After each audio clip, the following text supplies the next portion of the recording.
Hi everyone, welcome to Miss Adams Teaches Poetry. In this video, I'm going to be taking you through the context, content and form of William Wordsworth's Composed Upon Westminster Bridge. So let's get started. Okay, so what is this poem about? This poem documents a specific moment in Wordsworth's life where he was stood, funnily enough, on Westminster Bridge. He was actually going on a journey. He was with his sister Dorothy and he was about to go off to France. But in this moment, very early in the morning, he is so taken by how beautiful the city looks at this time.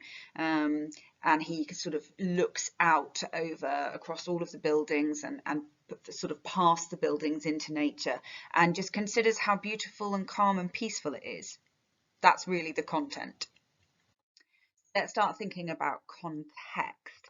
So first off, Wordsworth was alive from 1770 to 1850. So we're right smack in the middle of the kind of 19th century, 18th century, 19th century. So all of the kind of industrial revolution stuff is going to be relevant for you. This poem was written in 1802. He was an incredibly famous romantic poet, incredibly famous. And so, you know, he would have been very, very anti-industry, anti-industrial revolution. He would have been inspired by nature. In fact, some of Wordsworth's very famous poems of this later part of his life, things like daffodils, I wandered lonely like a cloud, they're very much to do with the kind of wonder and the awe that he felt surrounding nature, which makes this poem quite interesting. I mentioned before that he had a sister called Dorothy, who was with him at this moment.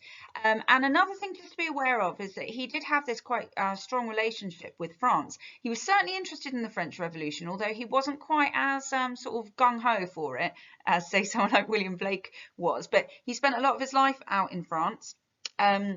And actually fathered a child. That's why he is going off to France at this moment. He's about to go back and visit his daughter for the first time, I think, in a very, very long time. I think by this point his daughter was 9 and he'd had to leave France because of the tensions between England and France.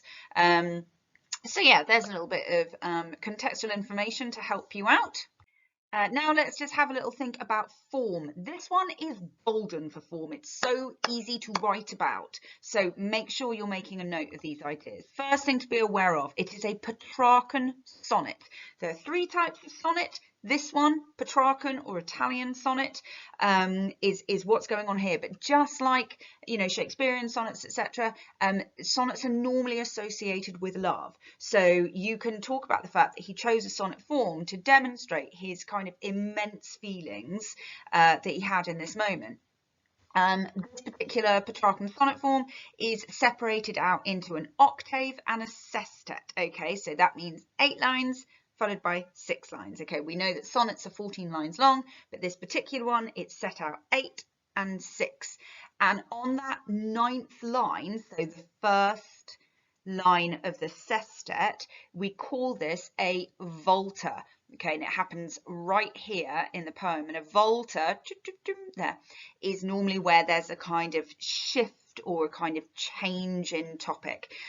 So this is, like I said before, it's absolute gold dust to write on because it's unusual. He chose a Petrarchan sonnet form, which is associated with love, to write about the city.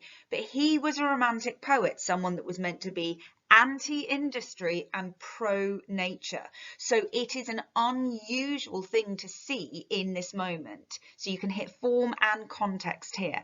As we study the poem, we'll think about why is it to do with the time of the morning, i.e. the factories weren't open, they weren't kind of chugging out loads of smoke, so he was able to see it at this moment in its beauty, in which case that would make sense because it is still anti-industry. But if you want to know more, tune into my next video where I take you through 5 key quotes. That's it from me. Thank you very much for watching. Any questions about any of that information? I know it's quite brief, but just a few little bits and pieces to help you. Chuck it into the comments and I will come back to you. If you haven't subscribed, do click that button and then you'll get notifications on when the next set of poems are ready for you. Thanks again. Happy revising.